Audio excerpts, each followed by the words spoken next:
Que le poids de ta gloire se manifeste dans la vie de racheté. Que ton huile sainte se déverse ce matin. Que tu guérisses le malade. Que tu consoles, Seigneur éternel, le cœur affligé. Que tu essuies le larme. Que tu exauces la prière de quiconque ce matin s'est approché de ton trône, tête inclinée, abattue. Ma prière au trône, Seigneur, que tu nous fasses, que tes objectifs soient atteints ce matin. Ma prière au trône, que tu m'éloignes afin d'édifier ton église ce matin. Dans le nom de Jésus, nous avons ainsi prié comme un seul homme. Nous acclamons le Seigneur. Est-ce qu'on peut faire mieux que ça? On acclame Jésus.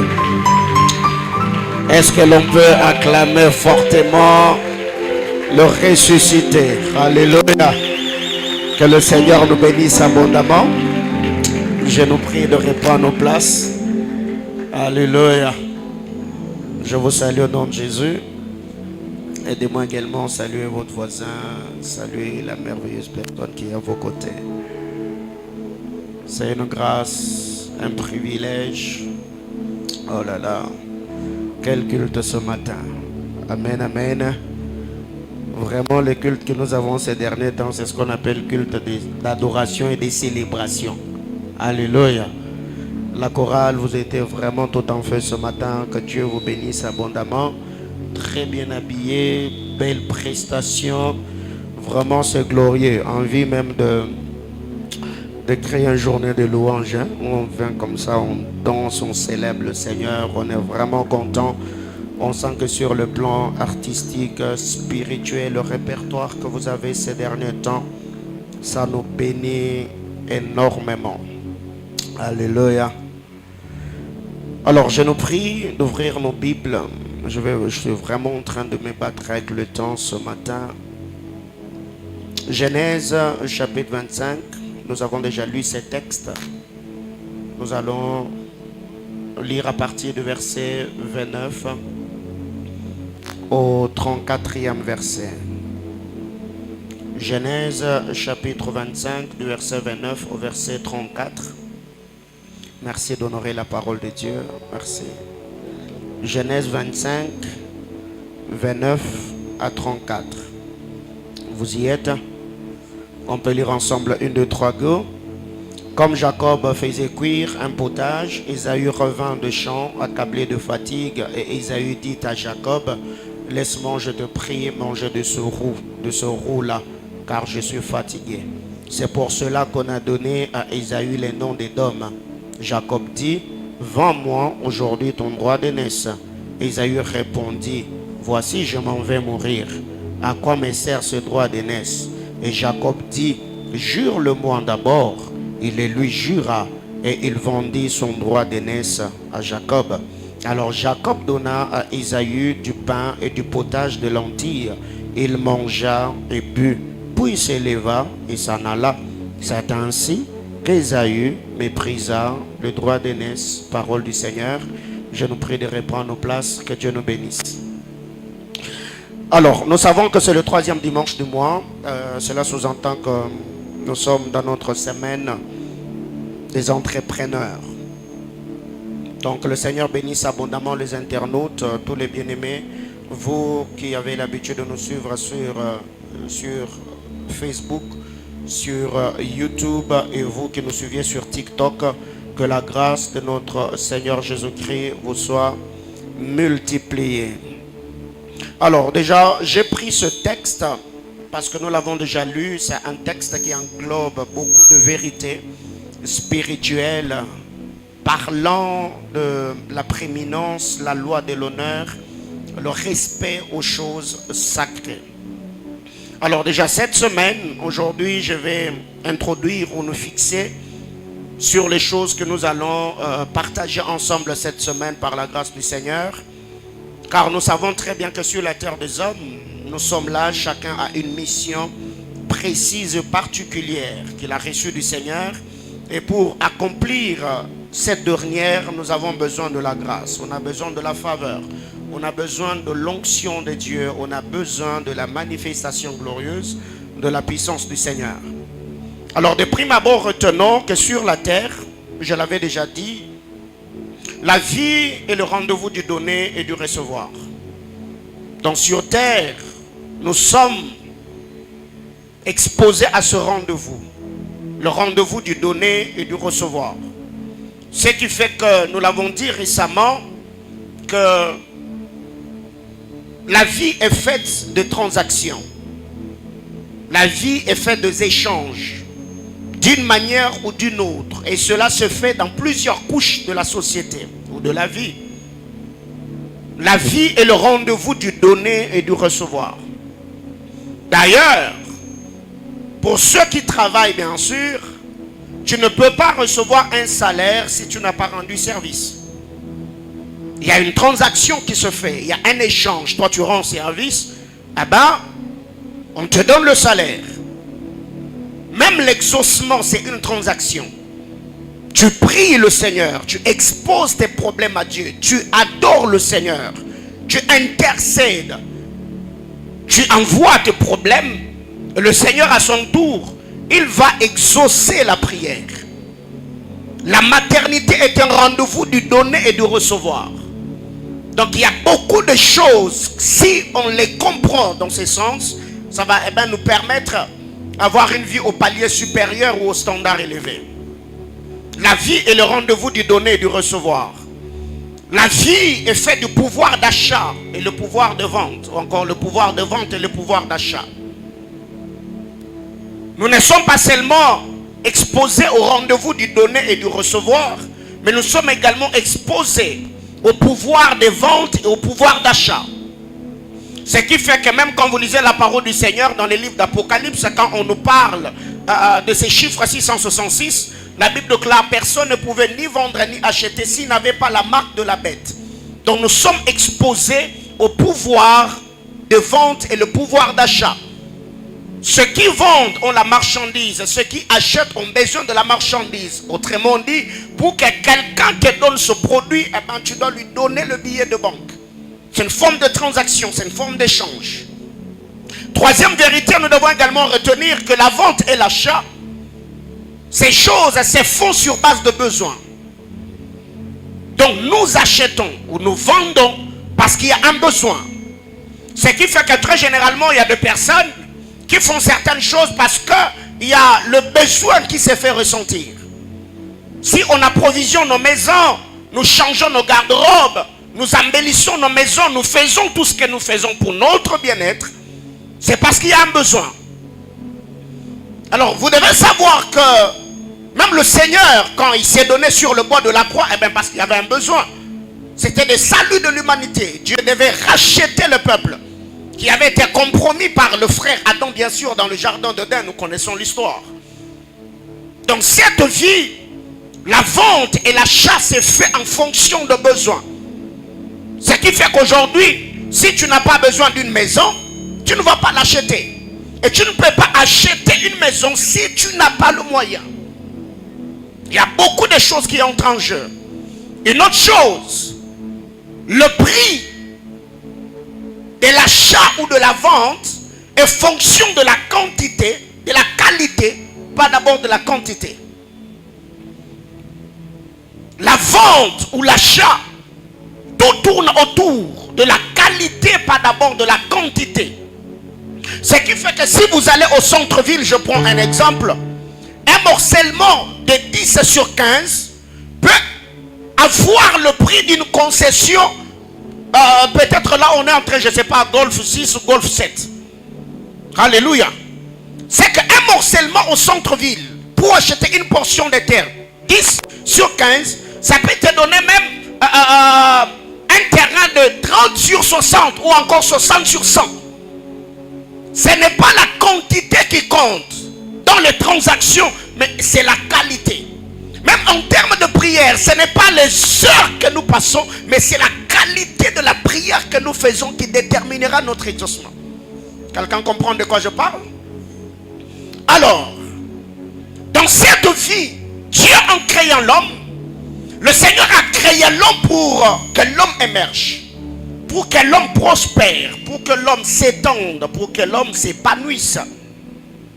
Et quand l'homme constate que l'évolution, l'émergence, l'expansion, l'épanouissement n'est pas à sa portée, l'homme, cette manque d'émergence le frustre. L'homme se voit consterné, l'homme se voit blessé, l'homme se voit frustré parce que les choses ne marchent pas. Ce qui fait que très généralement, étant votre pasteur, il y a des jours où je vous reçois au bureau. Certains viennent avec des sujets de prière, d'autres sont inquiets, d'autres ont l'amertume dans l'âme. Pourquoi ma vie n'évolue pas? Même dans la croissance de nos enfants, si tu as un enfant de 18 ans, ou de 12 ans, ou de 13 ans, mais quand tu regardes sa croissance, tu te rends compte que la croissance de l'enfant n'est pas égale à son âge. Ça frustre. Pourquoi? Parce que c'est comme cela que Dieu a programmé l'homme. L'homme aime évoluer. Même si il ne va pas évoluer à une vitesse vertigineuse, mais l'homme aime se sentir, l'homme aime sentir que dans sa vie, dans ce qu'il est en train de faire, dans ce qu'il entreprend, il est en train d'avancer, il est en train d'évoluer. Même dans les entreprises, pour ceux qui travaillent, il y a des gens qui prient pour qu'ils reçoivent de promotions, pour que je sois dans cette entreprise. 2 ans, 3 ans, je ne suis pas promis. On n'a pas majoré mon salaire, on n'a pas majoré, on n'a pas réuni les conditions de vie pour me mettre dans un confort que je mérite. Pourquoi? Parce que l'homme est appelé à émerger, l'homme est appelé à prospérer. Mais vous devez savoir, comme nous l'avons toujours dit, la volonté elle seule ne suffit pas pour avoir une vie au standard élevé. Il y a de prérequis, il y a des choses que nous devons faire afin de vivre l'accomplissement de desseins éternels de Dieu. J'entends quelqu'un me dire amen. Alors, si l'homme est frustré, la frustration de l'homme poussera ces derniers à chercher, trouver des méthodes ou des moyens qui vont le permettre à avancer. C'est là où vous entendez que tel a adhéré dans telle loge, il est allé voir un magicien, il est allé voir un marabout. Même toutes ces personnes qui sont escroquées au désert, dans des églises, par de pseudo-prophètes, bien aimés dans le Seigneur, ce n'est pas que ces gens-là sont naïfs. Ce n'est pas qu'ils sont bêtes. Ils ont tellement besoin de voir leur vie évoluer. Alors s'ils rencontrent quelqu'un qui lui donne l'impression que par moi ta vie va changer, la personne va mettre la foi dans la chose et il peut même prendre le bien de sa maison, voire même son téléphone, son compte en banque ou l'argent de transport qu'il a en poche et il donne. Pourquoi? Parce que pour lui, vaut mieux que je paye ce prix afin qu'après avoir payé ce prix, que ma vie puisse évoluer. Et très généralement, quand nous voyons ces choses, on pense que ces gens-là sont bêtes. Non, ils ne sont pas bêtes. Eux, ils ont tellement foi aux instructions qu'on leur donne et que pour lui, ce n'est que normal qu'il le fasse parce qu'il a besoin de voir sa vie changer. Et là, je ne suis pas en train de dire que vous devez tomber dans le panneau, mais non. La Bible déclare, n'ajoutez pas foi à tout esprit, mais faites quoi? Discerner. Alléluia. Vous devez discerner, vous devez examiner afin de comprendre si la volonté de Dieu est dedans. Donc bref, j'étais en train de dire que l'homme se trouvera de méthode. Il va trouver le moyen par lequel il va se tirer d'affaire.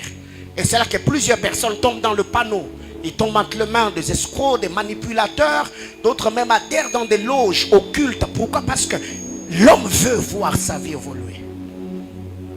Alors, en lisant la parole du Seigneur dans le texte que nous venons de lire, Genèse chapitre 25, vous allez combiner Genèse 25 et Genèse 27.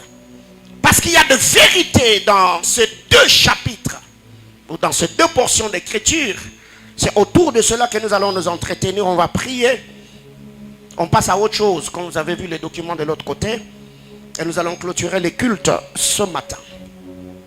Alors, en lisant la parole de Dieu, dans le texte de Genèse chapitre 25 et Genèse chapitre 27, nous voyons 2 types de transactions, ou 2 transactions qui se font.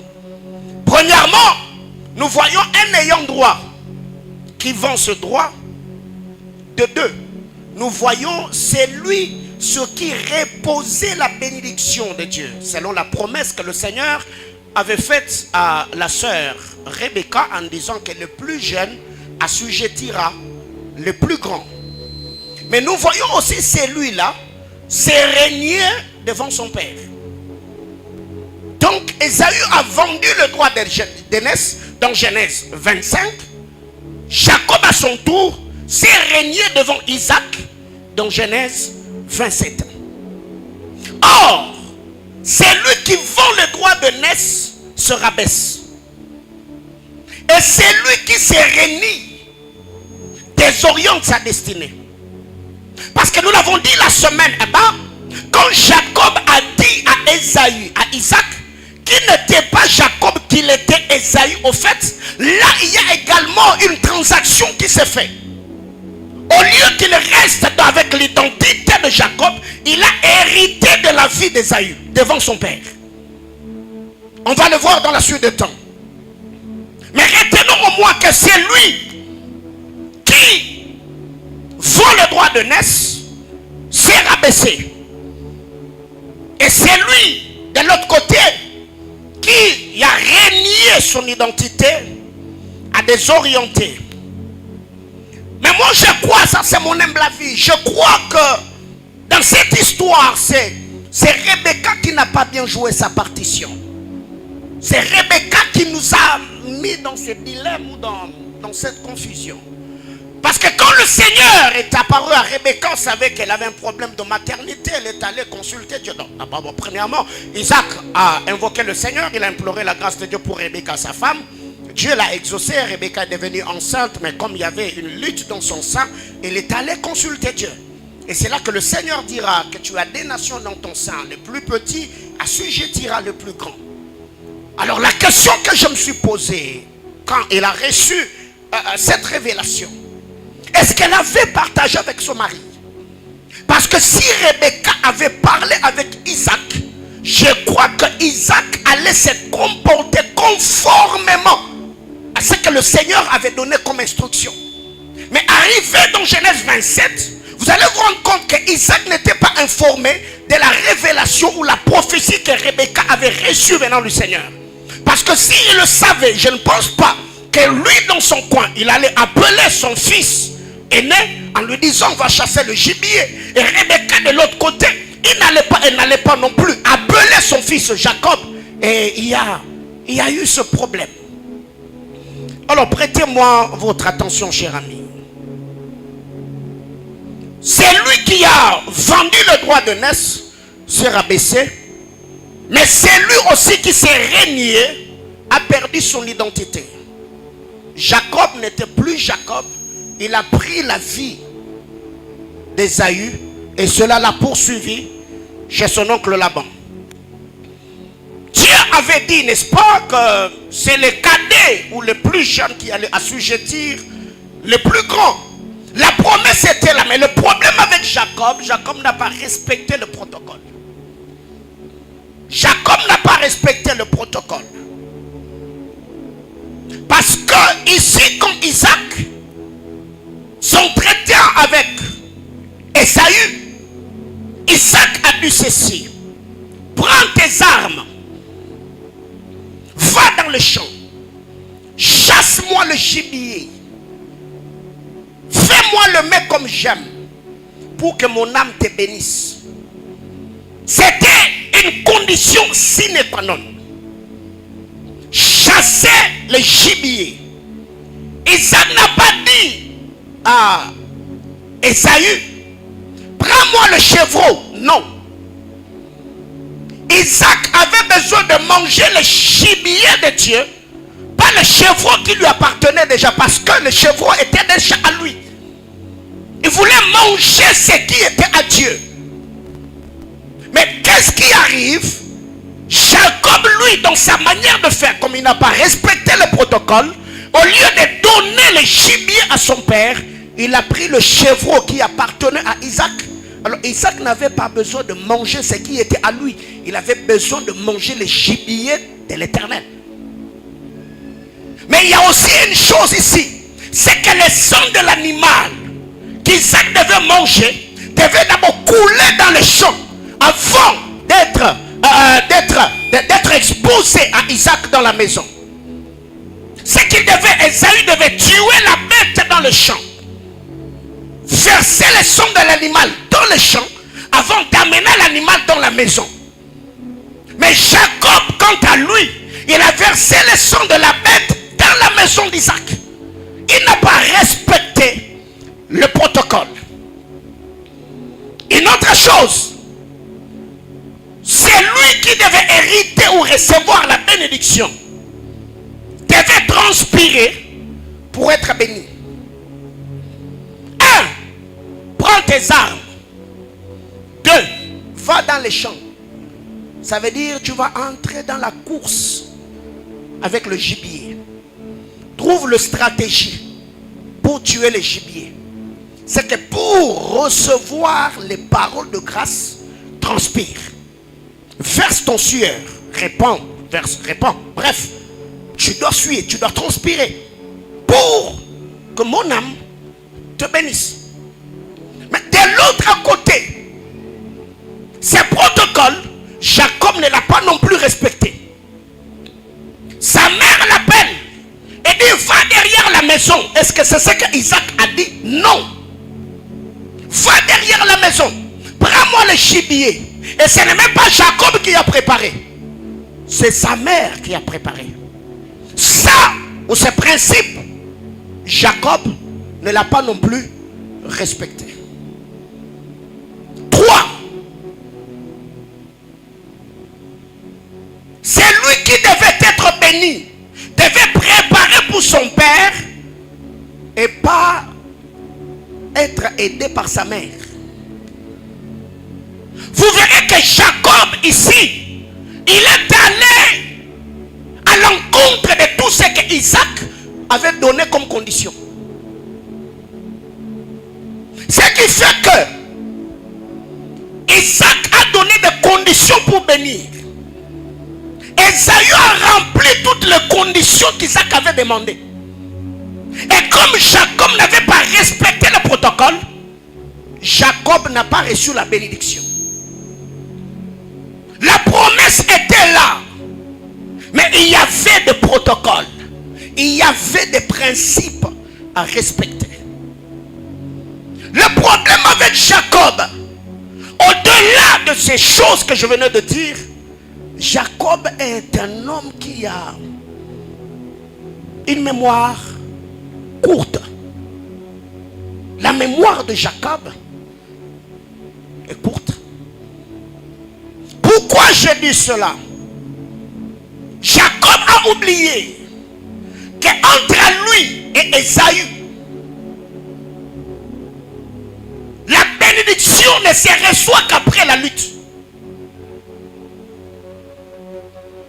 Ça, c'est ce que Jacob a oublié dans sa manière de faire. Entre lui et Esaü, les choses ne peuvent s'obtenir qu'après avoir lutté. 1. Qu'est-ce qui a fait que Esaü sorte le premier, qu'il soit l'aîné et que Jacob soit le second? C'est parce que Esaü l'a vaincu. Ils ont lutté dans le sang de Rebecca. Esaü est sorti victorieux. Il est sorti avant. Il a pris la prééminence parce qu'il avait déjà vaincu Jacob dans le sang de Rebecca. Ça, c'est ce que Jacob a oublié. Qu'entre moi et mon frère, les choses ne s'obtiennent qu'après avoir lutté. 2.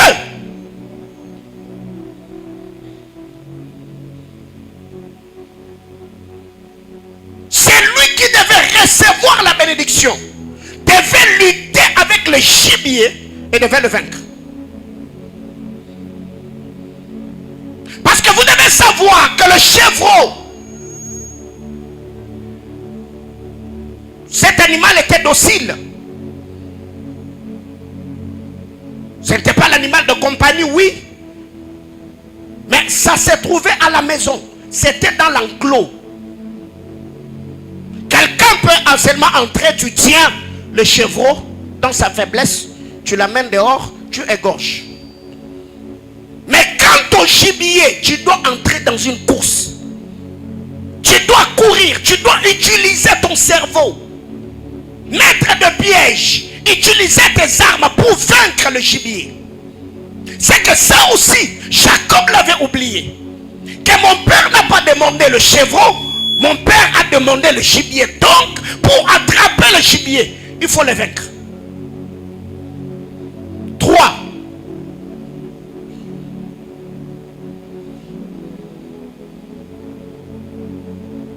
Isaac a imploré le Seigneur pour Rebecca. Jacob a oublié que j'ai visé le talon d'Ésaü dans le sang de ma mère. Il a fini par m'échapper. Parce que c'est lui qui a commencé à lutter en touchant le talon. Quand il est sorti dehors, il n'avait plus l'intention de toucher le talon. Maintenant, il a commencé à envier ce qui était sur la tête de son frère. Ça veut dire le droit d'aînesse. Quand ils sont bébés, dans le sein de Rebecca, Jacob touche le talon pour dire, tu ne vas pas sortir avant moi. Mais Ésaü s'est débattu jusqu'à sortir. Mais arrivé dehors, Jacob n'a plus besoin du talon. Jacob maintenant, ses yeux sont sur la tête. Ça veut dire la bénédiction qui repose sur toi. C'est ce que je veux. C'est pourquoi il a dit à son frère, vends-moi le droit d'aînesse. Alors comme entre lui et Jacob et Ésaü plutôt, les choses ne pouvaient s'obtenir qu'après avoir lutté. Lui aussi, il devait lutter avec l'ange pour recevoir la bénédiction.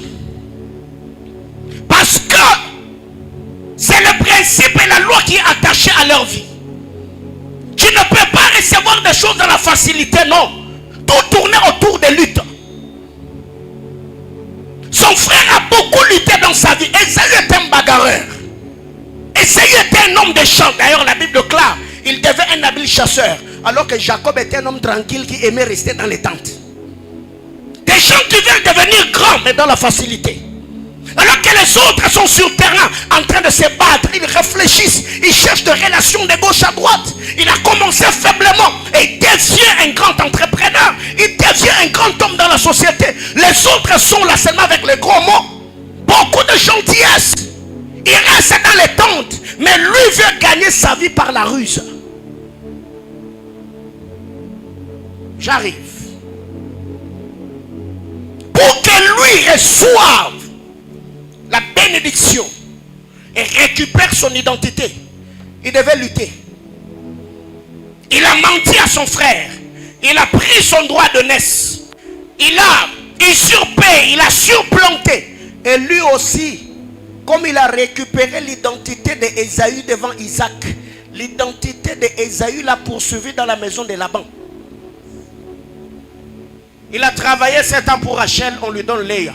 Il travaille 7 ans, on lui donne encore Rachel. 6 ans de service, 10 fois on a changé son salaire. Jusqu'à ce que l'ange lui pose la question, quel est ton nom? Il n'a pas dit que je m'appelle Ésaü. Il a compris que si je continue ainsi, la fille de mon frère va continuer à me réclamer. Il a dit à l'ange, je suis Jacob. C'est que vous devez retenir, dans cette vie, vous n'allez pas devenir grand seulement parce que vous le voulez. Non. Ça, c'est le problème de Jacob. Un homme doux, un homme calme, un homme tranquille, qui aimait habiter dans le tente. Alors que Ésaü était sur terrain, en train de se battre, en train de forger sa vie, en train de se battre pour mériter la vie qu'il voulait avoir ou qu'il rêvait. Lui rester à la maison. Quelqu'un connaît de toujours. Mon frère, jusqu'à cet âge, tu as 30 ans. Maman continue à t'acheter mes gars. Il y a quoi comme problème dans ta tête? Il y a quoi? Qu'est-ce qui se passe? Les parents ont investi en toi. Tu es une belle femme. Donc tout ce qui te passe par la tête, c'est seulement te marier, faire des enfants. Non. Avant que le mariage n'arrive, que le mariage te trouve en train de faire quelque chose. Tes parents ont investi en toi. Tu es intelligent. Dieu ne t'a pas créé comme tu es seulement pour qu'un homme vienne t'épouser. Non. Ce qui fait que plusieurs femmes aujourd'hui, elles sont frustrées. Pourquoi? Parce qu'elles se sont rendues compte qu'après le mariage, elles n'ont rien fait d'autre. Seulement adhérer dans la vision de leur mari et le courir derrière. Ce qui est faux.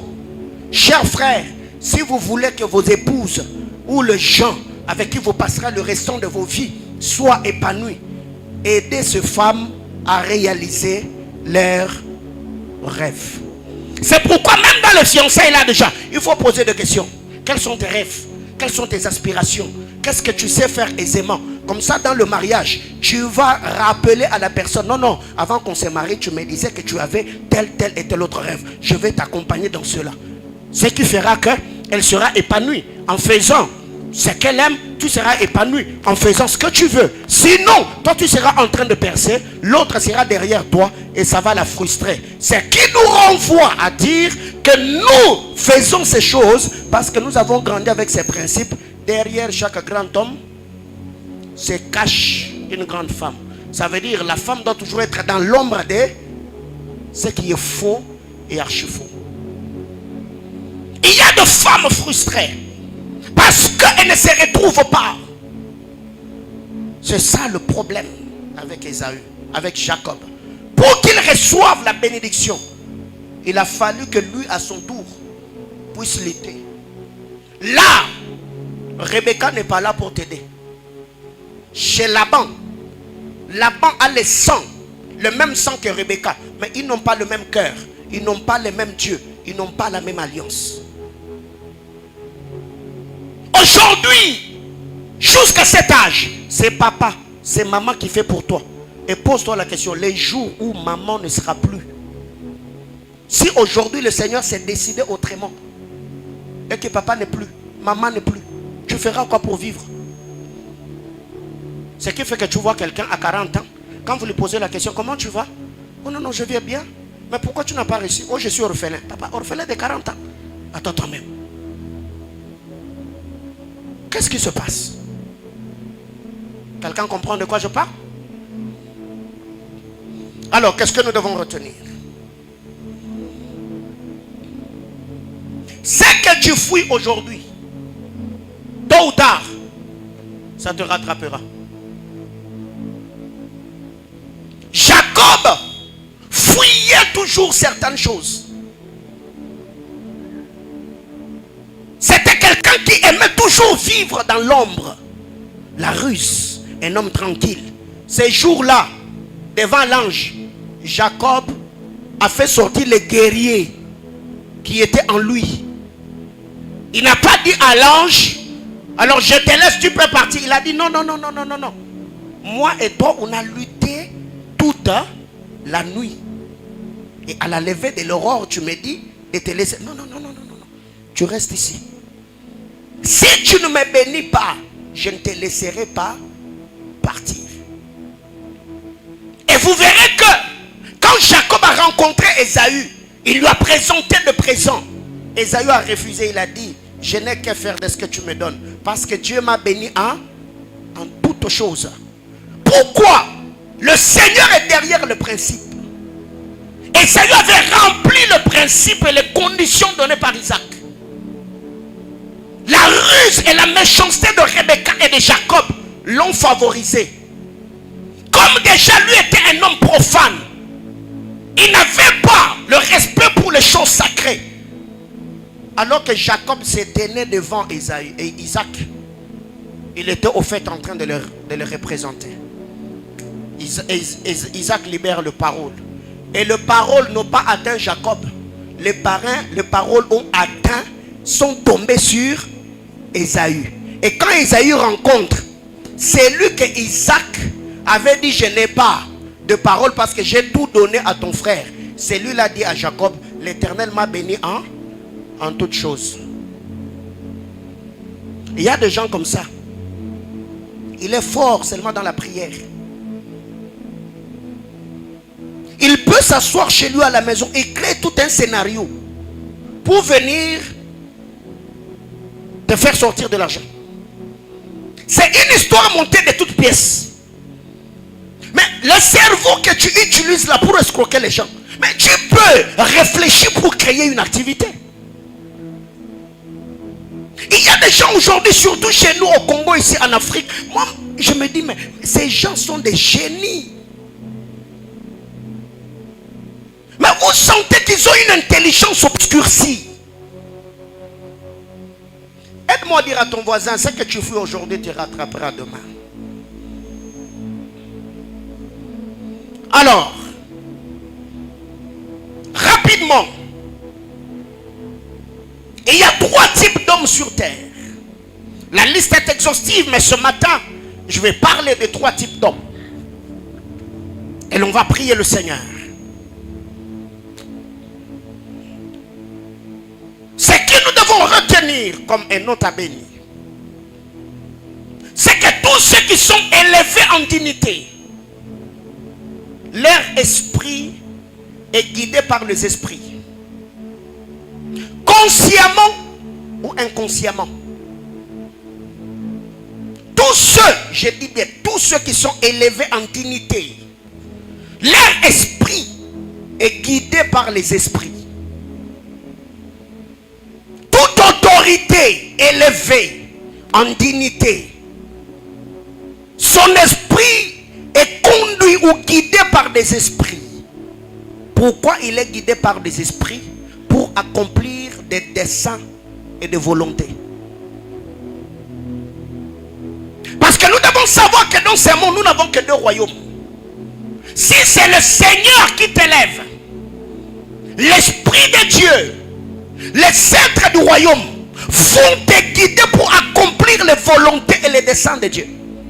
Et si tu es enrôlé dans le monde des ténèbres, c'est Satan et ses démons qui vont également guider ton esprit pour que tu accomplisses leur volonté. La Bible déclare David fut suscité à dessein pour faire quoi? Pour accomplir des volontés. Mais en accomplissant ces volontés, on peut accomplir ces volontés dans notre imperfection. Parce que coucher avec Bathsheba n'était pas dans le programme de Dieu. Mais comme David était guidé par les esprits, le Seigneur a récupéré même les erreurs du oint pour accomplir ou ajuster la mission qu'il avait confiée. Il fut suscité à dessein pour accomplir les volontés. Par David, la royauté a été affermie. Il y a eu des décrets royaux. Les Lévites ont été placés. Le ministère de chant, d'adoration, tout ça, même la construction du temple, il a mis tout sur pied. Et Salomon, quand il est venu, il est entré dans ce programme, il a continué la mission. Et quand vous regardez aussi à Babylone, quand vous lisez l'histoire de Goliath et tous les ennemis d'Israël, c'était aussi des autorités, des géants, des entités que Satan suscitait pour combattre le peuple de Dieu. Alors maintenant, la question à se poser, c'est que vous qui travaillez dans des institutions étatiques, dans des entreprises, ainsi de suite, ceux qui sont au-dessus de vous, quel est l'esprit qui guide leur esprit? Tu ne t'es jamais posé cette question-là. Toi, tu as un programme, tu as un calendrier, tu as une destinée avec le Seigneur. Mais la personne qui est au-dessus de toi, c'est quelqu'un dont l'esprit est guidé par des démons. Bon, dire des démons, c'est trop dire, c'est guidé par les esprits. Alléluia. Donc, maintenant, demain, est-ce que cette personne-là travaillera pour ton bien-être? Non. Parce que les esprits du royaume de son appartenance vont le guider toujours à te mettre de côté. Ce qui fait qu'il y a d'autres personnes, depuis un temps, vous n'avez plus de mission, la promotion, il n'y a pas, l'affectation, il n'y a pas. Même quand on affecte les gens, toi, on va t'envoyer seulement là où il n'y a pas l'argent là. Et tu te poses, Seigneur, qu'est-ce qui ne va pas avec ce type? Pourquoi là où il y a l'argent là, il ne m'envoie jamais? Il y a bataille des destinées, il y a bataille des esprits. C'est pourquoi des hommes spirituels, ils ne prient pas seulement pour leur promotion. Ils peuvent également prier et téléguider ou orienter l'esprit de leur autorité. Quelqu'un comprend de quoi je parle? Ouais. Tu peux le faire. Adam Carlos est ici, je crois, j'étais en Afrique du Sud, je ne sais pas, j'étais en déplacement. Il y a un papa de l'église qui a vécu ça. Il travaille quelque part dont j'étais le nom. Bah, on l'a remplacé, on a placé notre chef. Et c'est lui qui est venu. Ah, il a commencé à lui mener la vie dure. Et le papa a donné son témoignage à l'Adam Carlos en disant, il s'est mis à prier. L'année passée, quand on a lancé le projet achat parcelle par le prophète Serge, il avait souscrit, je crois, pour $1000, quelque chose comme ça. Il a dit à Dieu, Seigneur, moi j'ai contribué avec mon argent pour l'achat de la parcelle. Et mon pasteur a toujours dit, qu'aucun homme n'est une femme, c'est ta parole. Ne peut se glorifier, Seigneur. Frère, un temps après, c'est lui qu'on venait de promouvoir. On a fait quoi d'ailleurs? On l'a muté ailleurs. On a envoyé quelqu'un d'autre. C'est lui qu'on a envoyé. C'est son frère.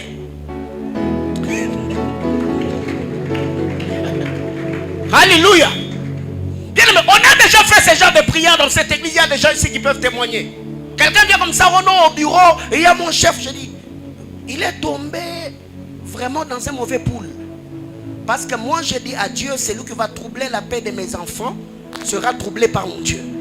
Donc toi, tu ne peux pas, tu viens comme ça parce qu'on t'a promu, et tu viens comme ça, tu commences à combattre les gens pour qui moi j'ai sacrifié ma jeunesse ici. Ah mais non, pourquoi il n'a pas la ma belle frère? Alléluia. Soit on prie pour que ton esprit se plie à accomplir les desseins de Dieu, mais si tu persistes, donc tu as fait la carrière na yo.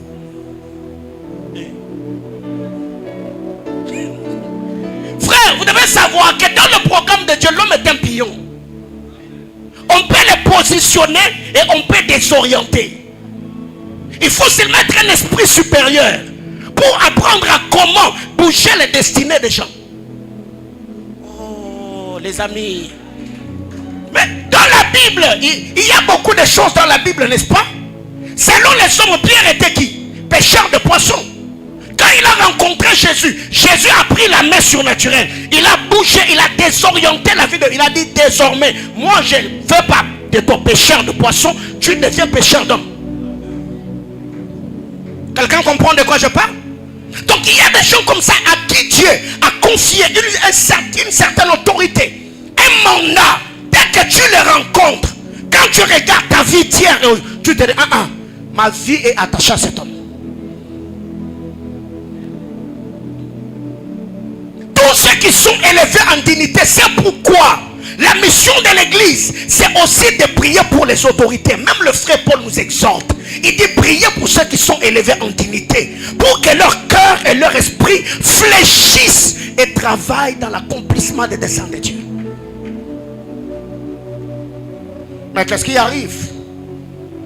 L'église, au lieu de prier, nous insultons les autorités, nous les boudons. Non. C'est pas intéressant. Parce que c'est une mission que Dieu a confiée à l'église. Alors il y a des gens comme ça où quand tu arrives, on te dit ok, c'est quoi d'ailleurs le problème? Oh non, au bureau, on met combat. Ok, c'est bon. Laisse-nous le temps de prier. Et il y a des postes que l'on peut créer par la prière. Oh. Pourquoi vous ne me comprenez pas ce matin? Alléluia. Ouais. Il y a des postes comme ça qu'on peut créer. Récemment, on l'a fait. J'étais dans ma maison, j'étais en train de prier. Papa. Il y a une de mes filles, son nom il m'est passé par l'esprit. J'ai prié. Et je suis venu au bureau, je lui ai dit, prépare-toi. On va te promouvoir. Papa, comment? J'ai dit, mais moi-même là, je ne sais pas. Mais j'ai seulement dit à Dieu qu'on puisse te promouvoir. Et on l'a promis. Ok. Donc le problème, tout dépend seulement de la moukelaka. Je peux pas la moukelaka. Alléluia. Ouais. Il y a un couple comme ça de l'église, je crois. C'est 1 année ou 2 ans maintenant. Problème. Maternité. Un jour, je leur ai dit, je viens chez vous, préparez-vous. J'ai déjà donné ce témoignage ici, non? Préparez-vous. Je leur ai dit, ne préparez pas. Je ne viens pas manger dans votre maison, mais je viens vous laisser des enfants. Je suis parti. On n'a même pas prié avec eux. Moi, j'ai seulement prié, j'ai prié. Ils m'ont donné de l'eau, j'ai bu, j'ai demandé une bouteille d'eau, j'ai prié pour eux. Après avoir prié, le mari a pris une offrande de $100, il m'a remis. Je leur ai dit, à la même époque, vous me donnez le témoignage que vous avez des enfants.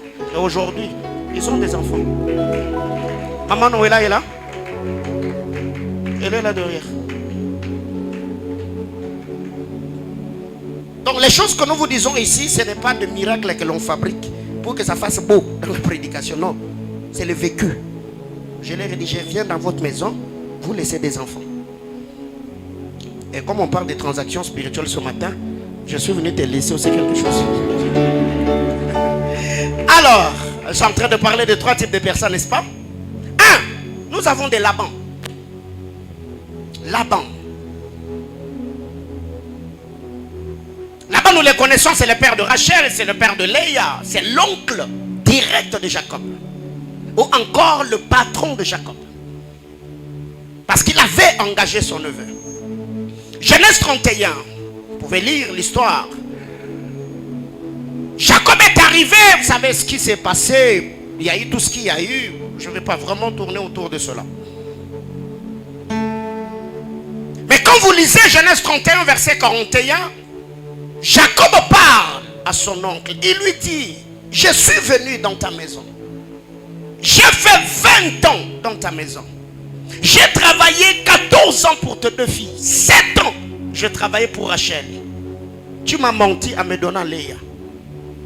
J'ai travaillé 7 autres années pour avoir Léa. Pour avoir Rachel. J'ai travaillé pour toi 6 ans durant. Et dans 6 ans, 10 fois, tu as changé mon salaire. Quelle méchanceté. C'est que c'est Laban, c'est le type de personne qui exploite les temps, la force, l'énergie des autres pour s'enrichir. Et aujourd'hui, il y a plusieurs personnes qui sont guidées par l'esprit labanique, s'il faut que je te le dise ainsi. L'esprit de Laban. L'esprit d'exploitation. Et c'est que nous appelons d'ailleurs l'exploitation de l'homme par l'homme.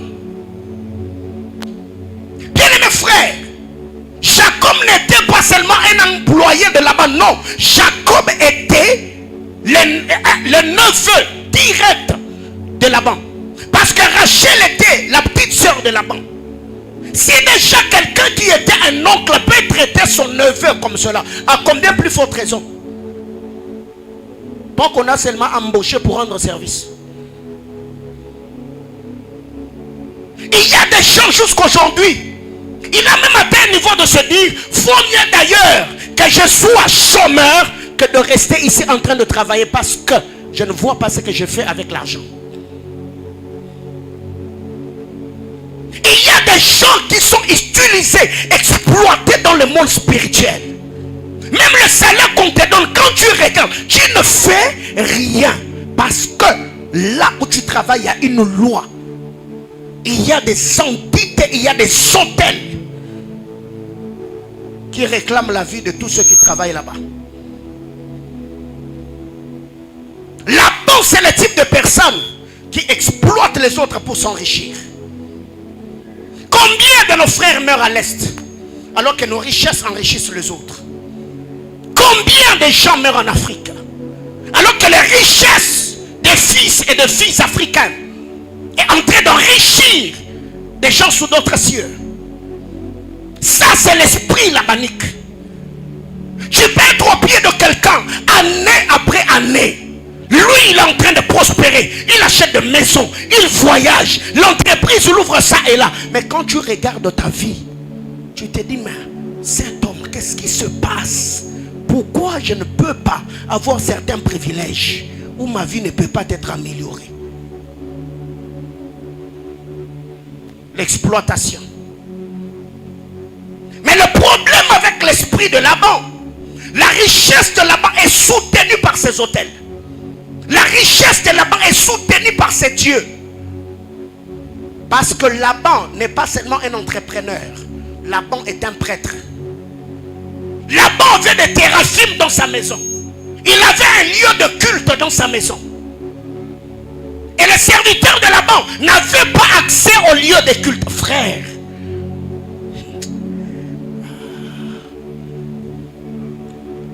ce qui fait qu'il y a plusieurs personnes aujourd'hui dans leur vie, vous échouez parce que votre esprit est faible par rapport à celui qui vous a engagé. Il vous exploite, il manipule votre esprit, il vous prend le temps et votre force et votre énergie. Et quand tu regardes ta vie, tu as fait 5 ans de ta vie, tu l'as mis au service de cet homme-là. Mais quand tu regardes ta vie, tu n'es nulle part. Laban ne manipule pas des gens seulement avec son cerveau, mais non. Derrière la manipulation de Laban, il y a des esprits, il y a des entités. Laban est un entrepreneur prêtre. Ce qui fait que quand Jacob est sorti, Jacob n'est pas seulement sorti. Rachel a dépouillé son père. Comment expliquer un homme s'il n'y avait pas de force dans ces statuts-là? Il pouvait peut-être acheter d'autres. Il pouvait peut-être en fabriquer.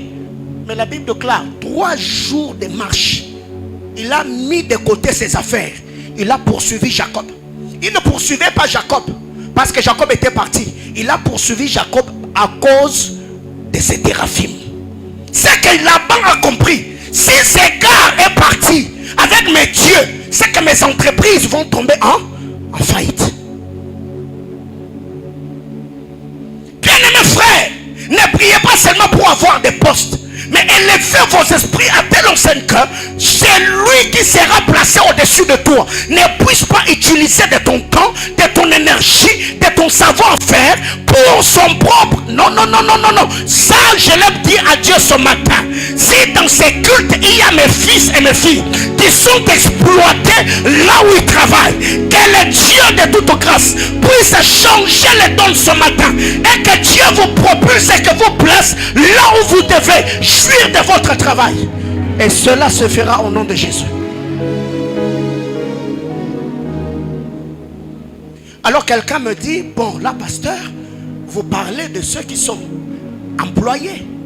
Mais pour nous qui travaillons dans nos propres entreprises, toi tu peux ne pas avoir un Laban, mais l'esprit de Laban qui est l'esprit de contrôle peut aussi contrôler tes affaires.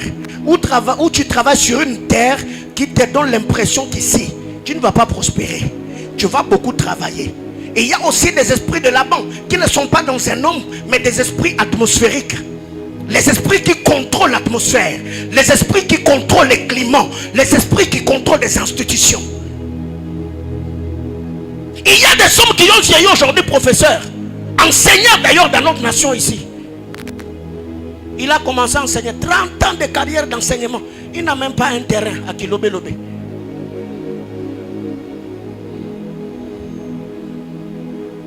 Pourquoi ces gens en arrivent là? Parce que ce qu'on a placé au-dessus d'eux, ce sont des maîtres qui écrasent. Gloire soit rendue à Dieu pour les initiatives du chef de l'État, même si tout n'est pas encore parfait. Mais nous sentons et voyons quand même qu'il y a le progrès.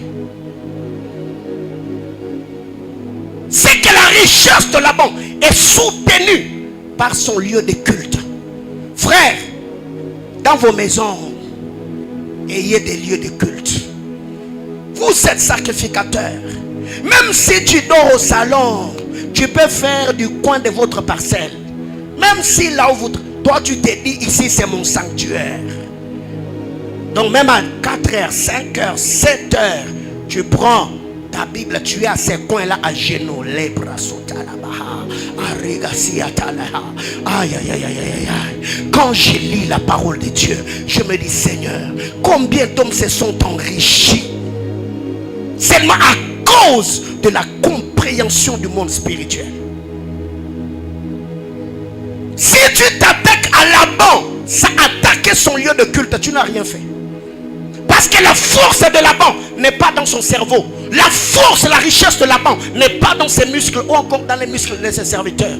Il tire la force de la manipulation auprès de Téraphim.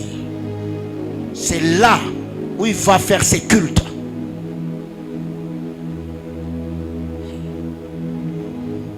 Qu'est-ce qui se passe?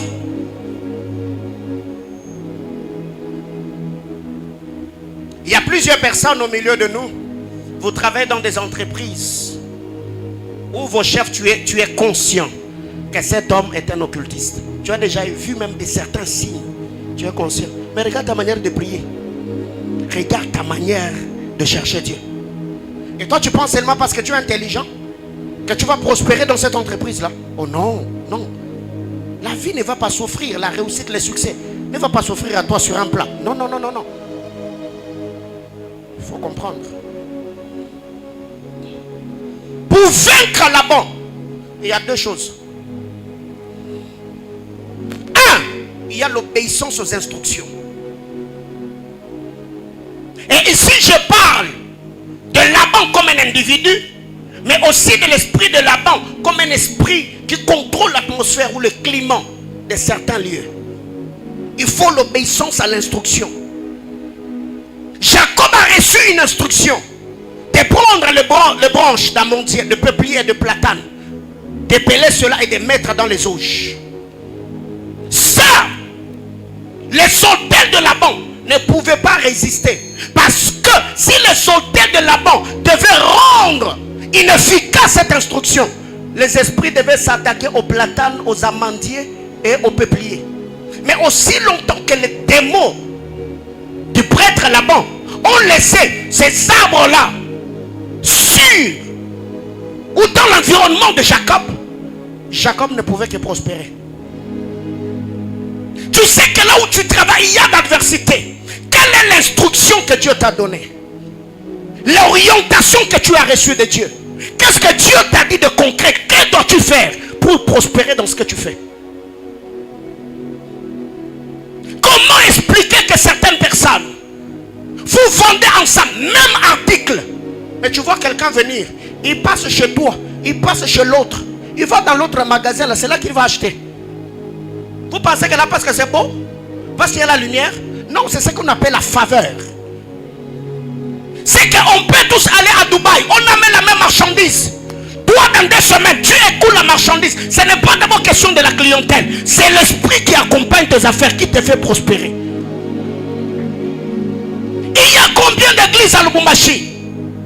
Pour quitter ta maison, venir jusqu'ici, tu as dépassé combien d'églises? Parce que je suis seulement un bon prédicateur? Mais non. Parce que je suis bon? Mais non, frère. C'est pas parce que je suis intelligent. Je sais que derrière ce que nous faisons ici, il y a une grâce particulière qui, malgré le nombre de pasteurs et de prophètes, toi, quand tu te mets à prier, tu t'identifies à cette église et à cette alliance. C'est que quand vous travaillez dans des milieux hostiles, bien aimé, vous pouvez avoir des relations. Même des gens de la présidence, ils vont te dire non, ton dossier là, c'est un petit dossier. Je vais contacter X et Y. Ça va passer. Et depuis qu'il a appelé, même X et Y qui doit obéir, il manifeste une certaine résistance. Et jusqu'aujourd'hui, la promotion t'a attendu, tu ne l'as jamais eu. L'affectation qu'il t'a promis, tu ne l'as jamais eu. Dans ce genre de cas, ne priez pas pour que le Seigneur incline seulement leur cœur. Priez, demandez à Dieu, qu'est-ce que tu me donnes comme instruction? Qu'est-ce que je dois faire ici pour que les choses puissent bouger? Dieu lui a dit, si tu veux prospérer, prends les branches, épelle-le, mets dans les auges. Quand les brebis viendront boire, ils entreront en chaleur, mettront bas des petits tachetés et marquetés. C'est la différence qui doit être mise en place par rapport à la richesse de Laban et la richesse de Jacob. Quelle est l'instruction que vous avez pour la prospérité que vous attendez? Qu'est-ce que Dieu vous a dit de concret? Que devez-vous faire pour avoir une vie au palier supérieur? Il y a certaines choses, Dieu ne te dit pas. Toi-même, seulement par l'esprit révolutionnaire, tu t'élèves, tu dis, moi ces derniers temps, je commencerai à faire telle et telle autre chose pour que mes business aillent de l'avant. Je parle à quelqu'un? Frère, soyez spirituel. Si j'insiste sur, c'est d'ailleurs la clé de toute émergence, la compréhension et la sensibilité spirituelle. 2. Là-bas ne peut être vaincu que par l'engagement des entités supérieures ou par l'engagement des alliances. C'est Jacob qui parle, il dit à Laban, si je n'eusse pas eu pour moi le Dieu d'Abraham, C'est lui qui craint Isaac. Laban, tu allais me ramener à vide. Parce que Laban était même capable de reprendre Léa, de reprendre Rachel et de ravir même les enfants de Jacob, les chasser comme un simple individu. Et Jacob lui dit, si j'ai vaincu Laban, si j'ai vaincu tes dieux, c'est parce que ma vie est attachée à une alliance. C'est parce que je suis d'une lignée. Frère, dans cette ville, je ne vous ai toujours pas dit tout ce à quoi je fais face. On a enduré des choses dans cette ville avec cette femme. On a connu des coups. Les coups, on les a encaissés. Les larmes, on les a versées. Mais toutes les fois où je sentais que ma vie, la terre du Katanga me donnait l'impression que toi, tu n'as pas de place ici, frère, j'ai engagé des alliances. Et ça, je vous l'ai dit. Depuis un temps, toutes les fois où j'ai un service, où je dois accomplir une tâche particulière, j'invoque les dieux que ma mère a servi. Oui, je l'ai déjà dit aux administrateurs. Donc quand j'entre comme ça, j'ai fléchi mes genoux. J'ai dit à Dieu, Seigneur, je m'appuie sur les alliances du Dieu de ma mère. Les dieux que cette femme a servi. Frère, vous devez comprendre que Dieu est le Dieu qui honore la mémoire des hommes en prenant soin de leur postérité. La Bible déclare, j'étais jeune, je vieillis. Je n'ai pas vu un juste ni sa postérité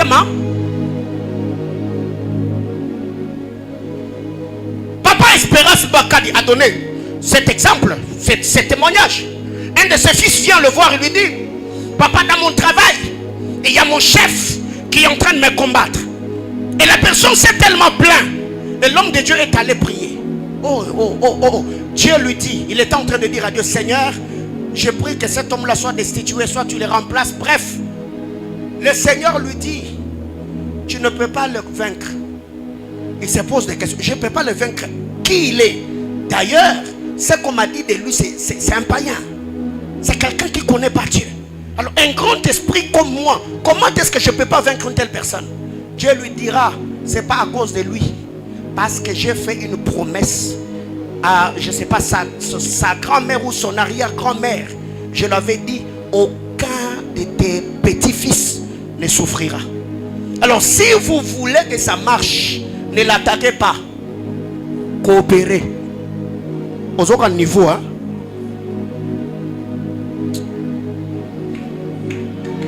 Ne prie pas pour qu'il soit destitué. Parce que je ne renie pas mes paroles. Quand la parole est déjà sortie dans la bouche de l'Éternel, cette parole-là, à cette parole est attachée une onction. À l'onction est attachée des anges. Et la parole n'est pas seulement pour la génération de celui sur qui Dieu a libéré la parole. Ça devient une parole.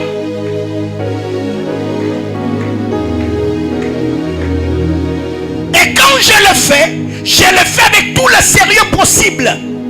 Je dis, Seigneur, ma mère Mpignabou Georgette t'a servi. Souviens-toi de cette femme. Et où est moi pour accomplir le ministère? Frère, ça marche. Quelqu'un me comprend? Alors, au moins, moi j'ai eu la grâce d'avoir une mère qui a servi Dieu. Alors si c'est le contraire,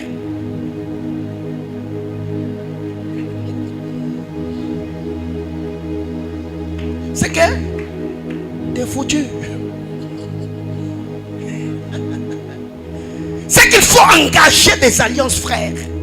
Quand je vous dis que Dieu a dit que le ciel va nous donner la rosée et la terre nous donnera le meilleur produit, ce n'est pas une parole en l'air, frère. Quand Dieu a dit qu'il va faire de nous des décideurs influents, ce sont des paroles d'alliance. Ou quand tu arrives quelque part, même si tu es entré comme un huissier, tu t'es dit, Seigneur, tu as dit que tu feras de nous des décideurs influents. De la même manière que je vais d'entrer dans cette entreprise avec un salaire de $200. Seigneur, je prie que dans 6 mois,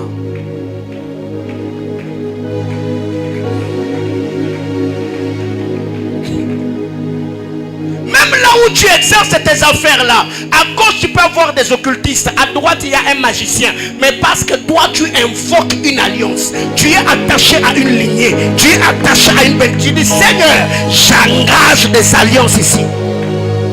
Parce que Jacob ne pouvait pas vaincre prêtre Laban par lui-même. Non, non. Laban est un prêtre. Laban est un sacrificateur. Même Joseph l'a compris. La première des choses, quand il a rencontré ses frères, il a dit, est-ce que mon père vit-il encore? Parce qu'en Égypte, je suis entouré de magiciens, des occultistes. L'arrivée de mon père en Égypte sera le renforcement de mon autorité.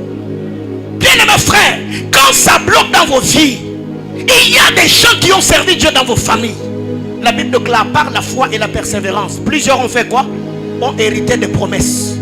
Les promesses n'étaient pas à eux. Parce qu'ils ont eu l'attitude de ceux qui avaient reçu des promesses. Automatiquement, leur attitude les a enrôlés dans la lignée de ceux qui avaient reçu des promesses. Eux ne reçoivent pas des promesses, eux vivent les promesses que les autres avaient reçues.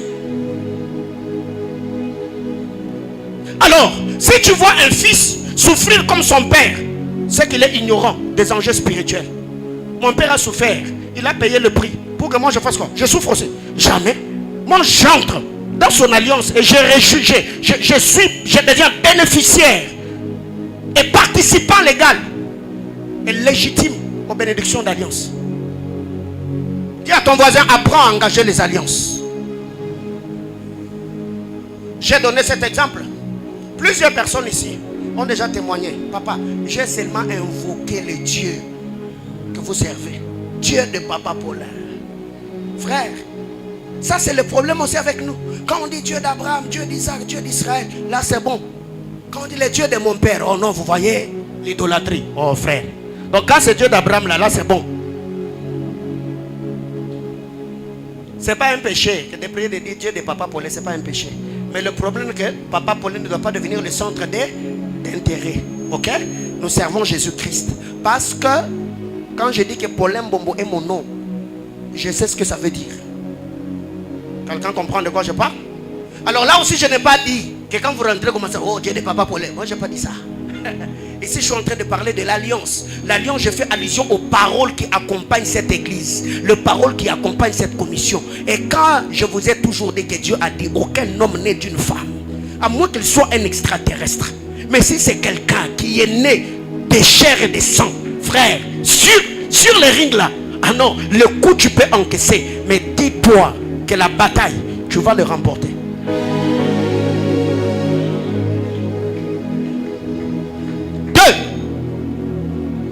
Deuxième type d'homme, c'est ce que j'appelle le roi de Sodome. Genèse 14, le verset 21. Le roi de Sodome. Après qu'Abraham ait vaincu Kedorlaomer et tous ceux qui étaient avec lui dans la vallée de Chavé, Abraham n'a pas seulement rencontré Melchisedec. Abraham a rencontré aussi celui qu'on appelle le roi de Sodome.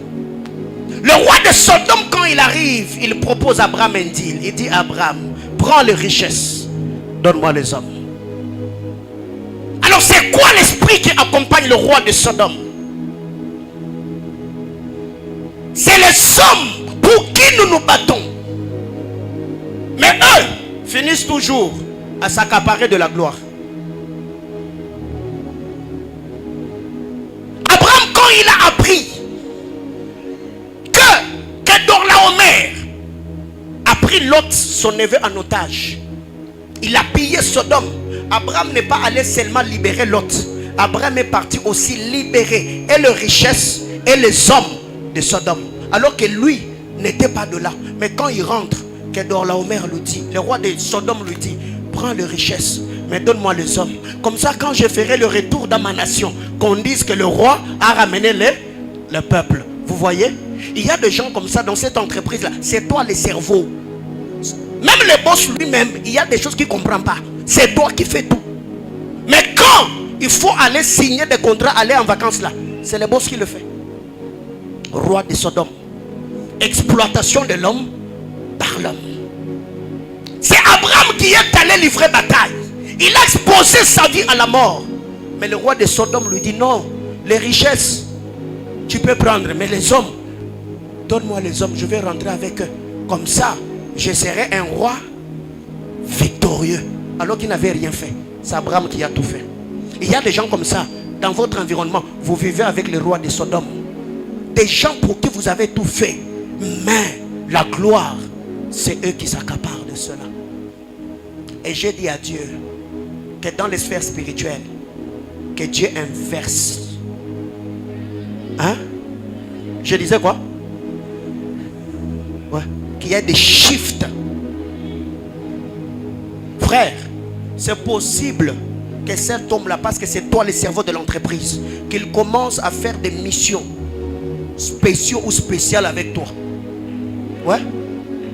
Il fait de toi secrétaire privé. Quand il va en Europe là, vous allez avec lui. Quand il va à Dubaï là, vous allez avec lui.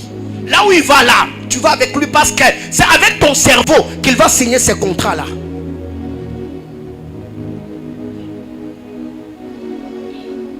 Une autre chose, le roi de Sodome, c'est le type de personne pour qui nous nous sacrifions. Nous faisons tout. Mais eux, ils nous remercient en monnaie de singe. Tu y as tout fait. Tu t'es battu, tu as transpiré. Mais quand déjà les choses s'asseyent, le roi de Sodome te donne l'impression que tu n'as rien fait. Que tu n'as rien fait. Et même la manière de parler, il commence vraiment à te faire voir que... Vous connaissez ce genre de personnes? Au début là, non, tu vois, les jours où Dieu va faire, beaucoup de paroles. Mais seulement quand les choses se stabilisent, et il a oublié toutes les promesses qu'il faisait. Roi de Sodome. Je vais vite. Que faire pour vaincre le roi de Sodome? Deux choses. Un, il faut avoir une forte personnalité. Si tu veux vaincre l'esprit du roi de Sodome, des manipulateurs comme le roi de Sodome, il faut avoir une forte personnalité. Il dit à Abraham, prends le richesse. Abraham lui dit, je ne prendrai rien. Moi je prendrai rien. Forte personnalité. Abraham n'a pas eu peur. Parce qu'il y a des gens qui manipulent quand on tremble. Quand tu lui donnes l'impression que tu dépends totalement de lui, quand tu ne reconnais pas tes droits, il y a des gens comme ça qui sont manipulés dans des entreprises parce que vous ne maîtrisez même pas la constitution. Parce que si tu maîtrises tes devoirs et tes droits, frère, il y a des gens qui ne vont pas te danser sur le nez. Pourquoi? Parce que tu vas brandir certaines lois, certains privilèges en disant non, non, non, non, chef, écoute, je reconnais ça, parce qu'il y a tel et tel autre deal. Pire encore, c'est quand tu travailles dans une entreprise, même un contrat là, tu n'as jamais signé, il n'y a pas de document. Et si aujourd'hui on doit te licencier, tu vas brandir quoi? Qui va justifier que tu as travaillé là-bas? Frère, ne courez pas d'abord derrière l'argent. Vous devez apprendre à sécuriser votre savoir-faire. Sécuriser le travail que vous rendez aux hommes. Tu ne peux pas t'engager dans un... Il n'y a pas de contrat. Mais non, mais non. Et vous travaillez sur base de quoi? Forte personnalité. Deux, si tu veux vaincre le roi de Sodome, il faut détacher ton cœur des biens matériels. Sois pas matérialiste. Abraham regarde le roi de Sodome et lui dit, je ne prendrai même pas $1 de tout ce que nous avons rapporté. De peur que tu dises que j'ai enrichi Abraham. Je ne prendrai rien. Je ne ferai quoi? Je prendrai rien. Parce que si je prenais, tu diras, j'ai enrichi Abraham. Mais regardez ce qui se passe dans cette histoire. Abraham est rentré avec les richesses. Le roi de Sodome lui dit, toi prends les richesses, donne-moi les hommes. Or, c'est les hommes qui produisent les richesses, mais les richesses ne produisent pas les hommes. Autrement dit, il était en train de vouloir appauvrir Abraham. Il lui dit, toi tu restes avec le bien. Mais si j'ai le bien, moi je suis entrepreneur, et qu'il n'y a pas de gens qui doivent fructifier mes biens, je ferai comment? Abraham dit, non, non. Toi tu prends les richesses, mais moi je garde les hommes. Il faut détacher ton cœur de l'argent. Il y a des gens aujourd'hui qui se sont compromis. Et ces personnes se voient aujourd'hui manipulées seulement parce que vous, quand on parle de service, vous voyez directement l'argent. Frère, il y a des gens aujourd'hui qui ont des dettes morales seulement parce que quand déjà on te place à une poste élevée, La prise de décision. Il y a des gens qui viendront parce qu'on ne voit pas une autorité main vide. Mais tout ce que tu reçois, si ton cœur dans ta tête, tu travailles pour l'argent, frère, tu finiras par te compromettre. L'argent, moi c'est d'abord le travail. Ce qui fait que plusieurs personnes, tu es dans cette entreprise là 2 ans, 3 ans, tu ne maîtrises rien. Tu ne maîtrises rien. Tu ne maîtrises même pas le système. Tu ne sais pas comment ça se passe. Pourquoi? Parce que toi tu es allé là-bas pour l'argent. Alors qu'on travaille d'abord pour, on appelle ça comment? Acquérir l'expérience. Avoir un curriculum vitae chargé. Mais non, toi tu es allé pour l'argent. Ce qui fait que l'argent en question, on te paie $200 chez les Chinois. Bien mes frères, ne travaillez pas que pour l'argent. Vous valez plus que l'argent. Votre intelligence ne vaut pas ce que vous touchez. Alors mettez-vous en valeur pour que vous puissiez avoir la vie que vous méritez selon le plan de Dieu. Dernière chose pour ce matin. 3. Il y a Melchisédek. Genèse chapitre 14, le verset 18 et le verset 20. Et vous verrez ici qu'Abraham a refusé de prendre le bien. Parce qu'au verset 20 et le verset 19, le verset 18, Melchisédek l'avait béni. Abraham a eu foi aux paroles de Melchisédek. Et il a dit au roi de Sodome, je ne prendrai pas l'argent. Parce que je sais que la parole qu'on a libérée sur moi bénira ma vie. Et il y a le roi, le Melchisédek. Qui est Melchisédek? Melchisédek n'a pas le bien matériel, mais Melchisédek a le bien spirituel. Il n'a pas l'or, il n'a pas l'argent, mais il a le vin, il a le pain. Melchisédek est un prêtre que tu rencontres. Il ne te donne pas le bien matériel, mais il te communique le bien spirituel qui vont à leur tour te produire le bien matériel. Melchisédek, c'est un prêtre, un sacrificateur que Dieu place sur ta vie afin de te donner pas des choses que tu veux, mais des choses nécessaires dont ta destinée a besoin pour t'imposer sur la terre des hommes.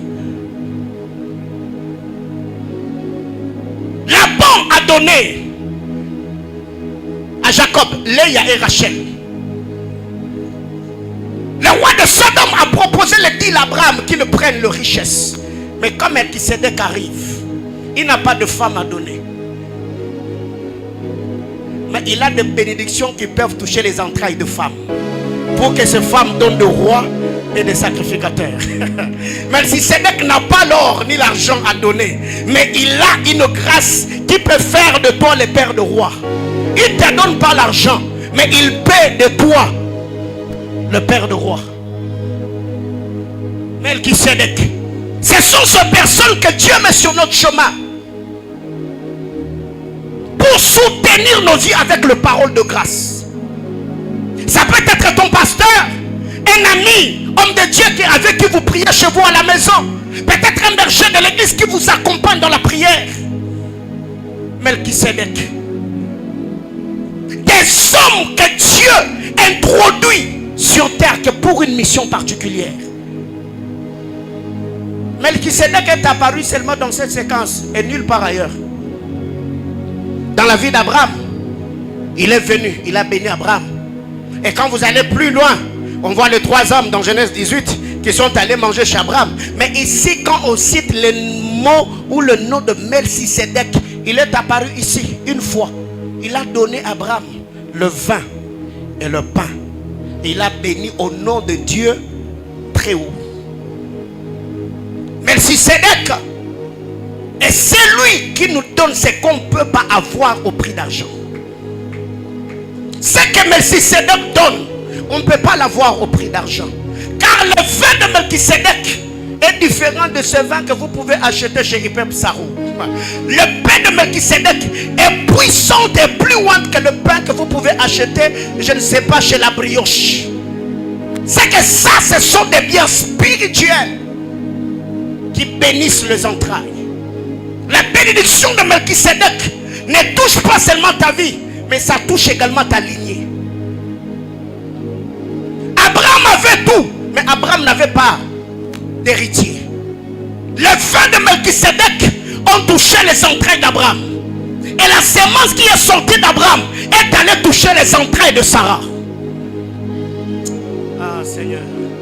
Parce que dans cette portion d'écriture, là où Abraham a pris le pain et le vin, Sarah n'était pas là. Mais il a fallu qu'Abraham devienne porteur de la grâce afin d'aller le communiquer à Sarah pour que Sarah devienne mère de roi. Selon la parole qui est dit, les rois sortiront de tes entrailles. C'est que quand Melchisédek nous bénit, Melchisédek ne nous bénit pas seulement nous, mais Melchisédek bénit aussi notre lignée, notre postérité. Abraham était appelé à avoir qu'une lignée des entrepreneurs, des hommes d'affaires. Isaac a hérité de cette lignée-là. Jacob a hérité de cette lignée-là. Mais arrivé chez Jacob, Judas est sorti. Lévi est sorti. Les choses ont commencé à se dessiner.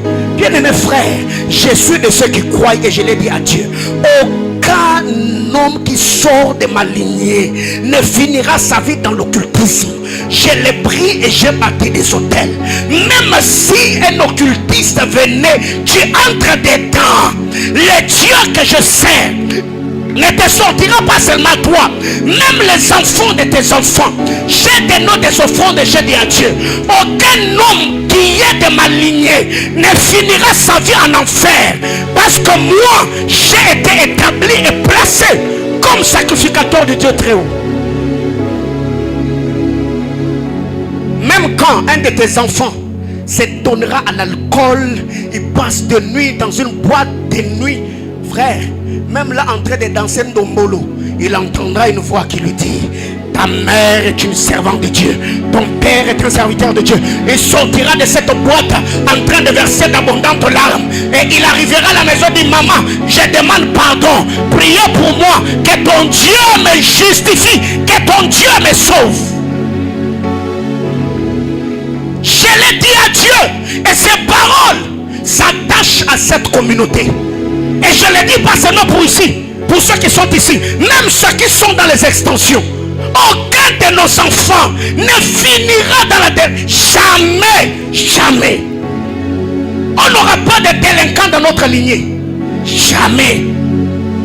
Ou quand tu regardes tes enfants, ils ne te ressemblent pas. Mais non, non, non, non, non, non, non, non. Non. Melchisédek, son arrivée, il nous donne les repas qui renforce notre autorité spirituelle. La Bible déclare, Abraham venait de vaincre Kedorlaomer et tous ceux qui étaient avec lui. Il était fatigué. Il a libéré plus d'énergie. Quand il arrive, Melchisédek a rafraîchi l'esprit du prêtre. Il lui donne le vin, il lui donne le pain. Repas spirituel. C'est un temps où tu arrives au culte, tu es abattu. Tu ne sais pas comment tu vas réunir les deux bouts du mois. Tu entends une parole, tu sens ta force spirituelle. Oh mon Dieu. Il y a des gens comme ça, quand il arrive au culte et dit, pasteur, tu y as parlé à mon âme ce matin. Je ne savais pas comment j'allais tenir, mais quand j'ai entendu la parole de ce matin, j'ai senti mon esprit réveillé. Aïe aïe aïe. J'ai pris du haut de cet hôtel que le Seigneur Dieu qui m'a inspiré ce terme et ce message puisse vous communiquer des choses nécessaires dans vos cœurs, vos âmes et vos esprits ont besoin. Que la main du puissant de Jacob vous prenne de là où vous êtes et vous place là où vous devez être. J'entends quelqu'un me dire amen. Abraham est fatigué. Melchisédek arrive. Il donne le pain. Il donne le vin. Quand le guerrier prend le repas, son énergie est renouvelée. Il y a une identité qui lui est communiquée. Après il rencontre le roi de Sodome. Comment est-ce qu'un tel homme ne va pas refuser le bien? Parce que déjà son homme intérieur est fortifié. Comment est-ce qu'un tel homme n'aura pas une forte personnalité? Parce que c'est lui qui vient de le bénir n'a ni père, ni mère, ni généalogie. On l'appelle le roi de Sodome, le roi de Salem. Il est le roi sacrificateur. Comment est-ce qu'en consommant son repas, mes entrailles n'engendreront pas de roi et de sacrificateur? Comment cela ne serait pas-il possible? L'homme que Dieu a placé sur moi, le Seigneur m'a dit que cet homme-là a sa vie attachée à l'onction de la prospérité. Comment est-ce que moi je finirai riche? L'homme que Dieu a placé sur moi est celui que Dieu utilise par une mesure de grâce. Comment est-ce que je ne serai pas participant? Je m'arrête là. Melchisedec, c'est des hommes que Dieu place sur notre chemin comme agent causal de la nouvelle saison, agent causal de la nouvelle dispensation. Abraham a l'argent, mais Abraham n'a pas d'enfant. Abraham est entrepreneur. Ses entrailles n'ont pas de roi. Ses entrailles n'ont pas de sacrificateur. Quand Melchisedec arrive, il devient agent causal de la nouvelle dimension de prospérité d'Abraham. Melchisedec devient l'agent causal de la richesse de la lignée d'Abraham. Bien aimé dans le Seigneur, ce que j'aime dans cette histoire, Abraham est celui qui n'aime pas la gratuité, qui avait appris à Abraham qu'on doit payer la dîme de tout. Quand Abraham regarde Melchisedec, il s'est rendu compte que Melchisedec m'a donné tout de lui. Alors moi aussi je dois lui donner tout de ce qui m'appartient. Abraham, Melchisedec est roi et sacrificateur. C'est tout ce qu'il est. Il a donné à Abraham. Comment est-ce qu'Abraham ne donnera pas la dîme de tout? Parce que Melchisedec m'a donné le tout.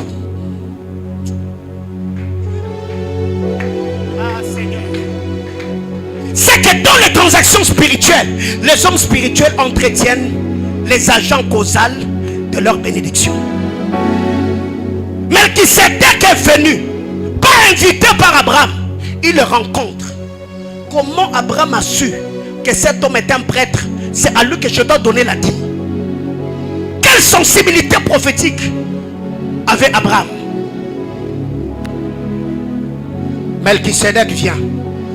Il lui donne le vin, sa royauté. Il lui donne le pain, sa sacrificature. Quand Abraham dit, mais il m'a donné tout de lui, moi aussi je dois lui donner tout dans ce que j'ai. Il donna la dîme de tout. Il est question des transactions spirituelles. Il m'a donné le bien spirituel et moi je lui donne le bien matériel. C'est pourquoi le frère Paul dans Galates 6 il dit, c'est lui à qui on enseigne la parole, qu'il fasse part de tous ses biens. Pourquoi? Parce que si mon homme de Dieu me donne les tout, moi aussi je dois le bénir. Que Dieu nous bénisse.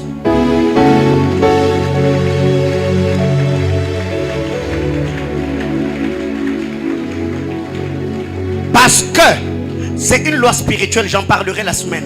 C'est lui qui paye la dîme, se connecte à l'onction, aux alliances et à l'esprit de celui qui l'aperçoit. Et vous verrez ici, on ne paye pas la dîme à n'importe qui. On en parlera la semaine. Je finis mon enseignement. Et on va prier le Seigneur.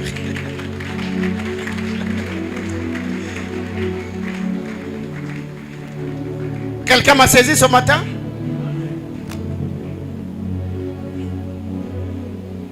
Et frère, je vous dis, la compréhension de ces choses, c'est ce qui fait ma force. Je vous assure. Comme on est là, on n'a pas de partenaire aux États-Unis. Il n'y a pas. Je n'ai pas de partenaire, pas seulement partenaire de l'église, mais partenaire de mon ministère pour dire non, il y a un frère aux États-Unis qui m'envoie l'argent. Non. Mais comment j'arrive à tenir? Et je vous ai dit d'ailleurs pendant le confinement, quand on a commencé cette église, un de mes amis m'a dit non, tu vois, la maison là où tu habites, c'est un peu coûteux, tu vois, avec le début de l'église. Je lui dis frère, si déjà Dieu ne sera pas en mesure de payer mon loyer, qu'est-ce qui me garantit que la vision qu'il m'a donnée va me prendre en charge? Donc, je les mets à l'épreuve. S'il n'est pas en mesure de payer mon loyer, donc ça ne vaut pas la peine que je commence ma Anaïm. Et je vous dis, mon épouse est là. Depuis, j'ai jamais eu de problème d'arriéré. D'ailleurs, avant même que ce soit la fin du mois, j'ai déjà mon loyer. Alléluia. Frère, je ne sais pas comment vous, les clauses que vous avez avec le Seigneur. Hein? Donc moi là, avec Dieu, donc, clause. Il y a des clauses, il y a des clauses, il y a des clauses. Je ne sais pas comment tu vas prier ce matin. Parce que je n'ai pas de sujet de prière. Je n'en ai pas. Je ne sais pas, tu vas rester assis. Tu vas te tenir debout. Tu vas aller à genoux. Je ne sais pas. Mais on parle de transactions spirituelles. Et c'est un culte de projet. Prions.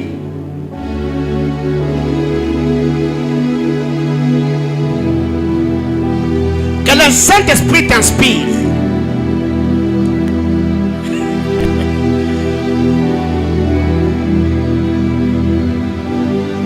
Que de là-bas on ne soit pas sur ton chemin. Que des rois de Sodome aillent loin de lui, aillent loin de toi. Que des Melchisedec, des hommes qui ont ce que nous voulons, ce que nous cherchons. Ceux qui ont, ils n'ont pas d'argent, mais ils ont des relations que nous cherchons. Ils n'ont pas d'argent, mais ils ont des rencontres qui nous seront avantageux.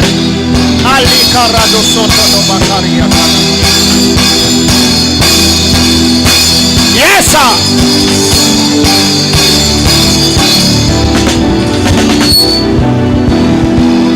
Peux-tu te sentir libre ce matin de parler à Dieu?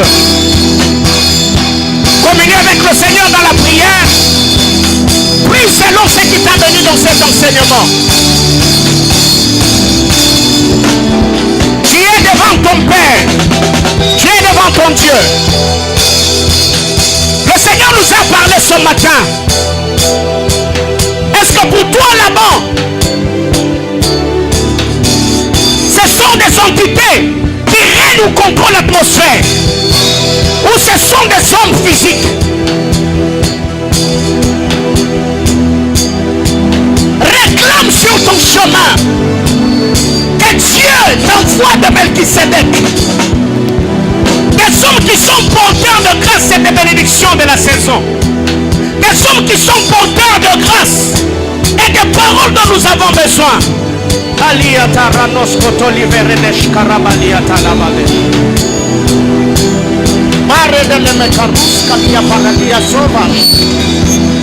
Alléluia. Arabra sotalia. Iraninia sofania paradia ponte livesta. Arrete melomai. Simaranus kuluvaratalisha mahazova. Iantere neme kantulia maradia ponta livestaradia. Alléluia. Alléluia. Alléluia. Alléluia. Alléluia. Ce que tu cherches est dans le main de quelqu'un. Ce dont tu as besoin est dans la vie de quelqu'un. La loi de l'offre et la demande. La loi de la vente et le pouvoir d'achat. Il a dit, venez à moi. Venez acheter. Même sans argent. Venez. Oh mon Dieu, oh mon Dieu, oh mon Dieu. La brakuta limehe deve ashkaratalia. Yes sir, yes sir.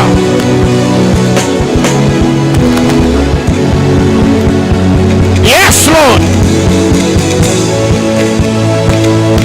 C'est toi que je veux ce matin. Au devant de toi Seigneur, nous nous sommes tenus. Nous avons des projets. Seigneur éternel, Dieu de gloire, qui ont besoin de ta grâce et de ta faveur. Seigneur, nous parlons aux esprits de tous les dirigeants et les autorités placées sur nous.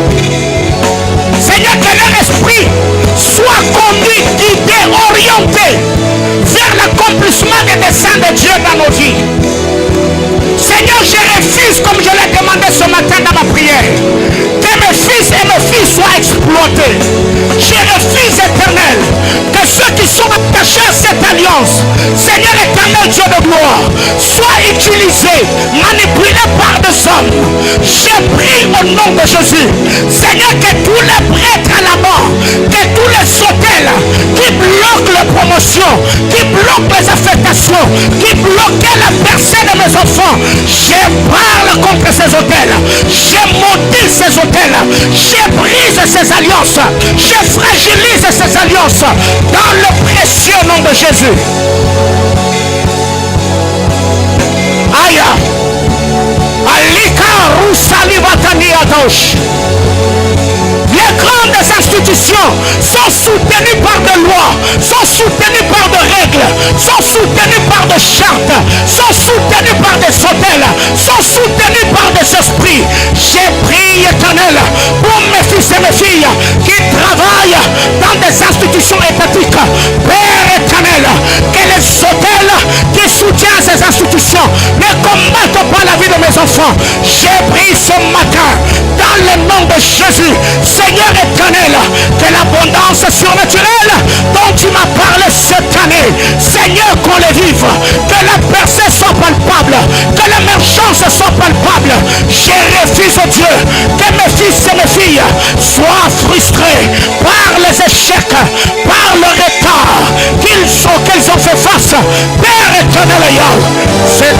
de Jésus.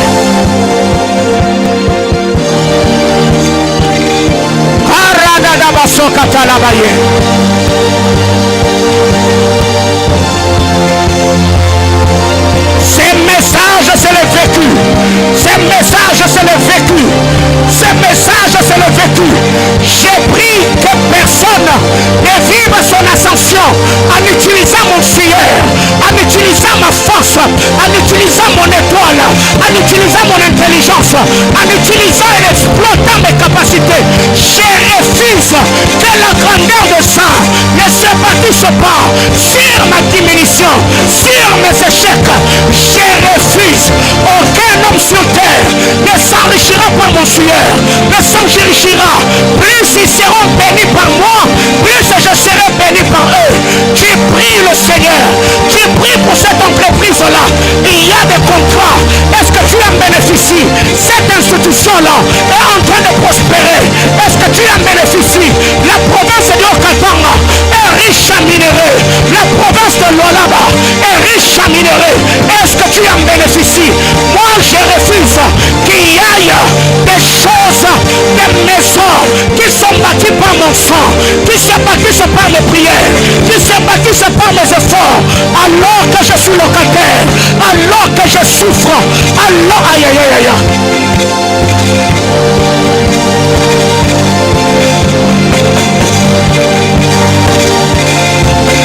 Je ne suis pas cargomane. Je ne suis pas cargomane. Il met les valises des autres dans l'avion alors que lui reste à l'aéroport. Je dois être une pilote. Je dois être Seigneur éternel. Et l'hôtesse de l'air. Je vous fais monter.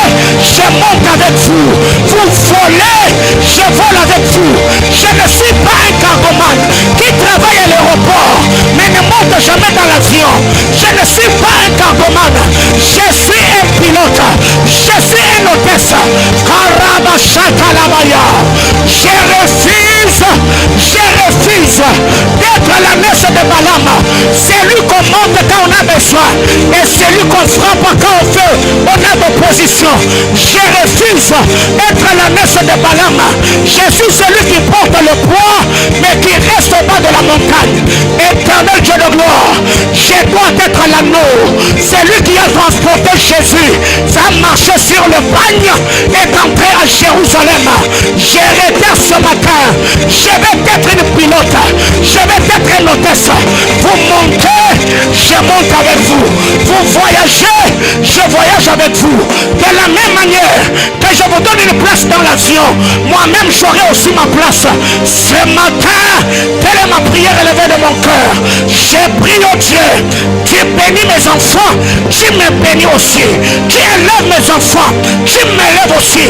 Au nom de Jésus.